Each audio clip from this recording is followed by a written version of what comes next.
How do we solve problems? That's really what the only question that we need to answer when we're talking about persuasive speaking. And it logically leads into an organizational system for persuasive speeches called Monroe's motivated sequence. And that's what I'm going to be discussing and really just telling you the steps and how to achieve and what you need to do to prepare your persuasive speech and specifically what will be included in your outline. Now, just so you know, I would like you to take notes over this presentation, and I would like you to either send them to me via email or give them to me on Monday. So the Monroe Motivated Sequence, it involves 5 steps. I'm just going to preview you the 5 steps and define those very, very quickly. The 5 steps are, first is the attention step. And all that is really your introduction, but it's grabbing your audience's attention and creating a desire to listen. So you've got the attention step. That's pulling your audience in. After you've done that, the next logical step is the need step. And the need is the problem. So it's directing your audience's attention to a specific problem that needs to be solved.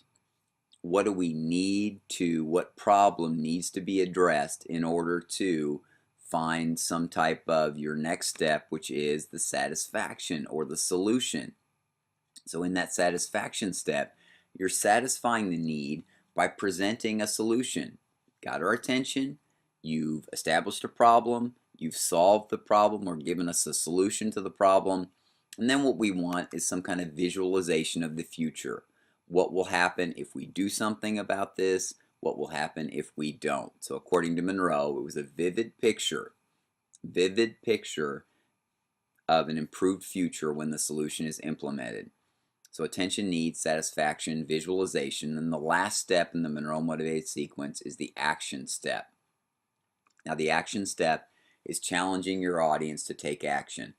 Very, very close to your satisfaction step or your solution, but here you're just giving the tools.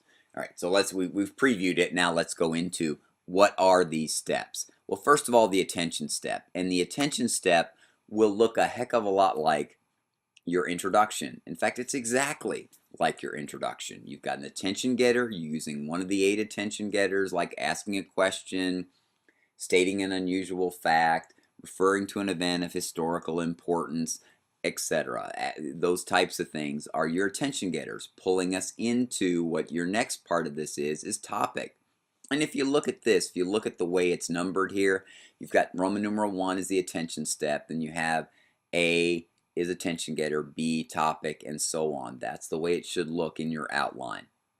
So you've got the attention getter, topic statement, you establish a reason to listen, why this should be important to your audience, then you establish credibility in your presentation. What are your qualifications? You may even give us a preview of some of the sources that you looked at to get this presentation together. So you establish credibility. And then you preview what you're going to talk about. And your preview will be a little bit like, we're going to talk about this problem of whatever you're discussing, some ways to solve this problem, look into the future, and then how you can take action right now. So you're specifically previewing what you're going to discuss. So your attention step. Now let's take a side note here just a little bit on credibility, because credibility is really, really, really, really, really important in your persuasive speech. There are 3 types of credibility, and I do want you to make note of this even though it's not in my PowerPoint slide. First of all, there's initial credibility. And what initial credibility is the credibility that you've earned prior to your presentation and early in your presentation. In other words, what have you done in your past that says this person's really qualified, or I expect them? You've gained some credibility in the speeches that you've done prior to this. If you've really worked hard and you've worked hard to do a good job on your presentations, there's a level of expectation that you probably will do well on this speech. So that's there, your initial credibility. What have you done in the past that gives a predictor of what will happen in this presentation, or gives you a level of credibility before you even walked in the door? And that initial statement that you say about the research that you've done, or how much you care about this topic, or those types of things that establish your credibility or give your qualifications. So that's the initial credibility. Second type of credibility is derived credibility. Derived credibility. And what derived credibility is it's that credibility that you earn during your speech. So ways that you can earn credibility during your speech is having an organized presentation. If your speech isn't organized, then it harms your credibility. If your speech is well organized and well delivered, then it helps your credibility throughout your presentation. It can only help your credibility. And then the other thing is the citing the sources that you used. Are they credible and are they objective sources? In other words, if you're looking at biased sources, then sometimes that takes away from your credibility. If all you're doing is looking at, let's say, animal cruelty, and the only source that you look at is PETA, well, they might be a little biased, or at least your audience might think that they're biased. Or if you're asking about the Democratic Party and all you're doing is quoting people from the Republican Party, then there may be a little bit of conflict of interest there. They're obviously going to be biased one way or the other. And same thing if you did it vice versa. If you're talking about the Republican Party and you're only quoting Democratic speakers or people that very much lean Democratic rather than Republican, then you're going to suffer from a little bit of less than being objective as far as your sources are concerned. So derived credibility, that's that credibility you gain during your presentation by organization, delivery, sources. That helps your derived credibility. The final type of credibility, all right, you've got initial, derived. The final type of credibility is terminal. And that's the credibility that you get upon the completion of your speech. And maybe what it means is how you answer questions. We may not have time to have questions for your persuasive speech, but if you did, and really if some people start to ask questions, that's a pretty good indicator that you've had some effectiveness as far as persuasion is concerned. You're not going to make a huge turnaround in a persuasive speech, but you might make a little bit, maybe move them a little bit towards whatever you're trying to get us to do. They won't have a complete change of heart. You're not going to get a smoker to completely stop smoking at the end of an 8 to 10 minute speech, but they might at least start thinking about ways that they could stop smoking. Or they might even argue with you as far as smoking is concerned. Maybe they're trying to defend their position, and if they're trying to defend their position or they get defensive about it, then you've probably touched a little bit of a nerve, and you've probably gotten them to at least think about that topic a little bit and getting them to move towards what we hope, or what I hope you're presenting, is a better solution than what the status quo is. And so terminal credibility is there, and the credibility that you have afterwards. So let me give you an example of, let's say you're buying a used car. You go to a place that has a good reputation, that has always had good cars in the past. And then you walk in there, and then the salesperson that's talking to you is not pressuring you to buy a car then and there. So you've got that initial credibility before you walked in the door that this place has a good reputation and has good automobiles. The derived credibility you gain is as this person is talking to you, where sometimes you get a reputation of people that sell used cars that they will pressure. But what this person is doing is not pressuring you and letting you make a decision and trying to present you with all the facts instead of just trying to tell you how great this car is and not looking at the other side. We're not looking at what potentially could be the issues with that vehicle. Let's say it's a vehicle that has horrible ratings as far as the different ratings of cars are concerned. It has horrible ratings, so, but they're not telling you that when they're there. What they'll do is they'll tell you the honest truth and try to get you to buy this car because it's a logical choice for you. And then the terminal credibility is what happens after you leave that car lot. What happens if you get a day or two to think about it? Do you really decide that if they've done their job persuasively, then you'll come back and really buy that automobile? Most of the time, I don't know if that's a great example, because most of the time what they're trying to do is get you in that emotional standpoint and get you to buy that car or buy that truck or whatever it is now, because they know they're much more effective that way. But that gives you an idea of initial, derived, and terminal credibility. So that's your attention step. You gain the attention, you state the topic, you give us a reason to listen, you establish credibility, then you preview what you're going to talk about. So after you've done the attention step, Then you move on, after our little graphic here, to the need step, or what is the problem? And there are a few steps that are involved in here. First one is you state what the need is. State in your own words what's the problem or what's the need. Why do we need to do something? After you stated the need, then you illustrate. Examples. Let's say, for instance, drinking and driving is a pretty common topic, but if you're talking about drinking and driving, then you provide illustrations or you provide real life examples and you give us some details, or maybe you show a picture of someone that unfortunately has been hurt by a drunk driver. So all of those things can be presented there. The examples provide emotional appeals, and in a persuasive speech, you want emotional, ethical, and logical appeals to really be an effective persuasive speech. So you give some examples. The third part here, or C, is you elaborate. And to oversimplify this, what this means is providing us with some statistical data that says this really is a problem. This is something that we need to do something about. And so what you're doing is you're stating the need in your own words, you're providing some examples in the illustrate, and then you're elaborating on it, or really what you're doing is giving it some numbers, giving it some statistical data that says this is a significant problem. All right, and then after you've done that, after you've elaborated or provided some statistics, then you point. And what the pointing step means is that it brings it down to you and me. Let's use the example of drinking and driving. In drinking and driving, what you're doing is that you've stated the need. Maybe you've given some examples of people that have been, heaven forbid, killed by a drunk driver, but you're providing pictures and examples. You've used the statistics, and then what you do is you point. You bring it down to the people in the class. Maybe you say that, I don't know the statistic off the top of my head, but 1 in 5 people will be affected by a drunk driver.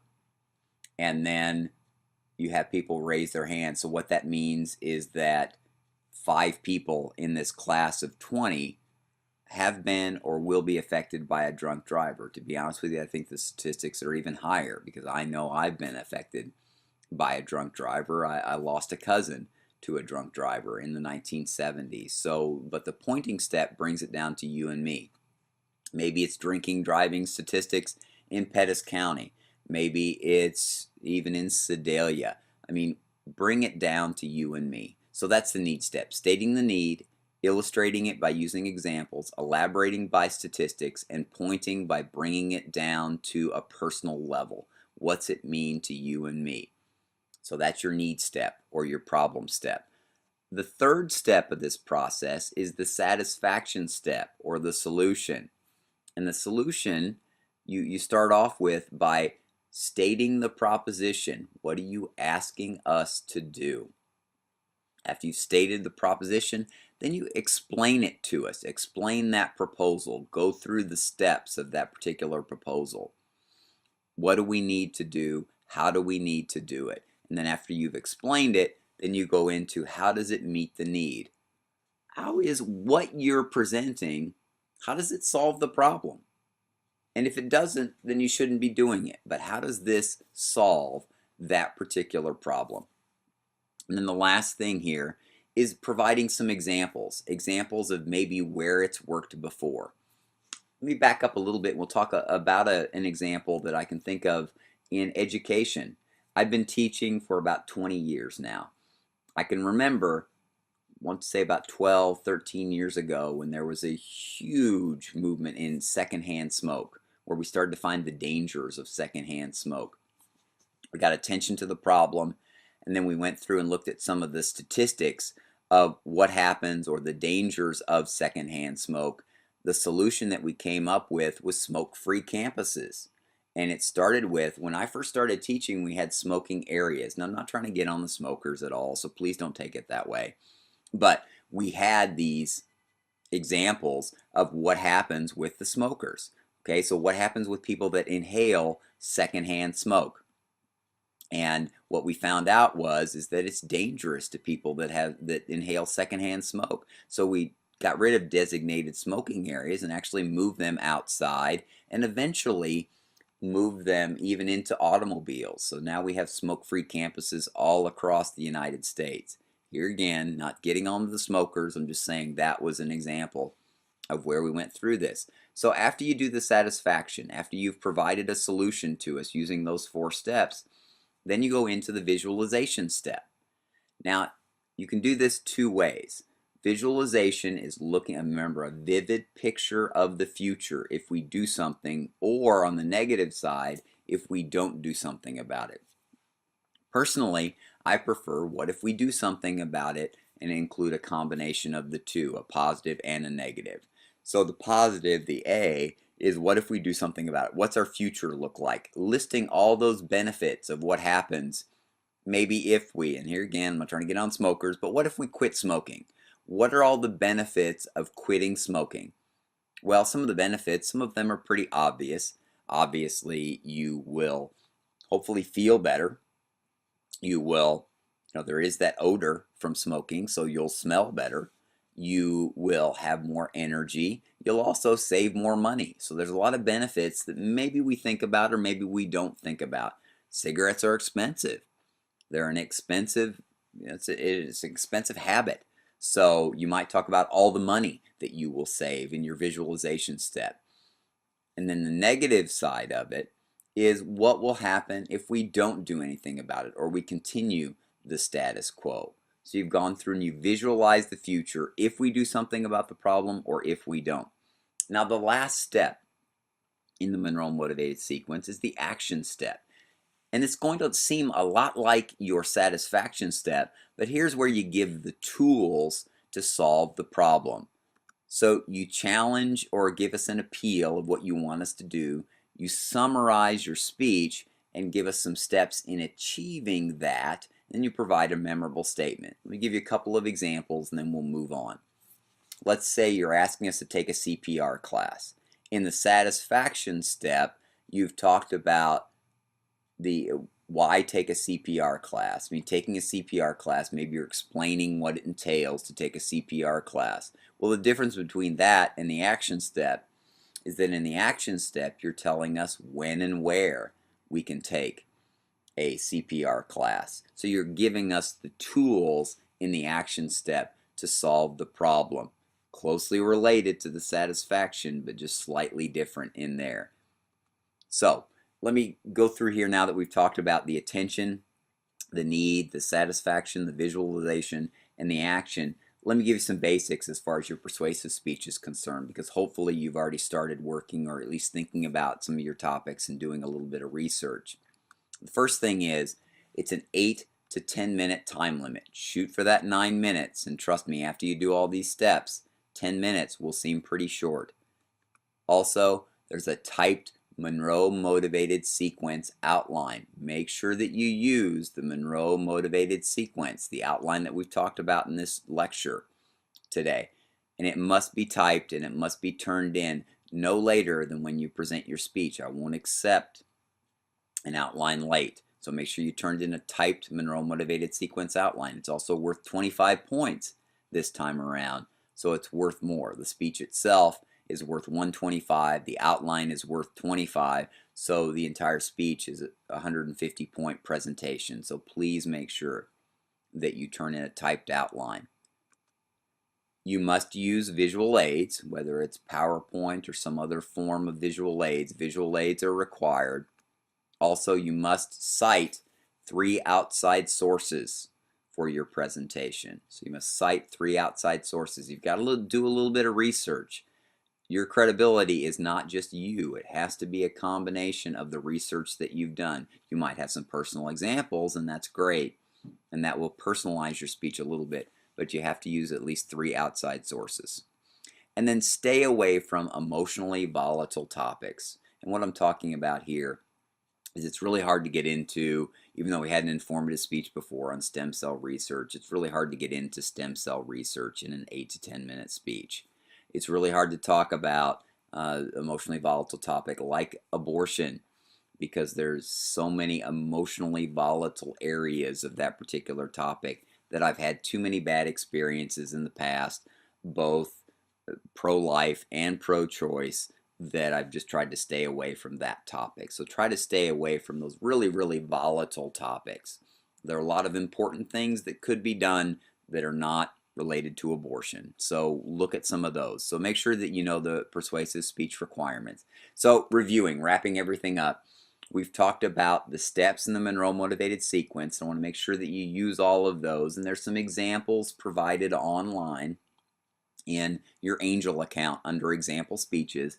There'll be some examples so you can look at the Monroe motivated sequence and look at what an outline should look like, or pretty close. They're just student examples of previous classes. But we've talked about the attention step, the need step, the satisfaction step, the visualization step, the action step, and then we did discuss some of the requirements of your persuasive speech. Like I've talked about before, please make sure that you take notes on this presentation. So if you need to go back and look at it again, feel free to do so. I really want you guys to do a great job on this presentation, and I really appreciate you taking the time to look at this information online, take some notes, make sure that you either email me those notes or bring them to class on Monday when we get back. So thanks again. I appreciate you taking the time to listen, and I hope you do an awesome job on your persuasion.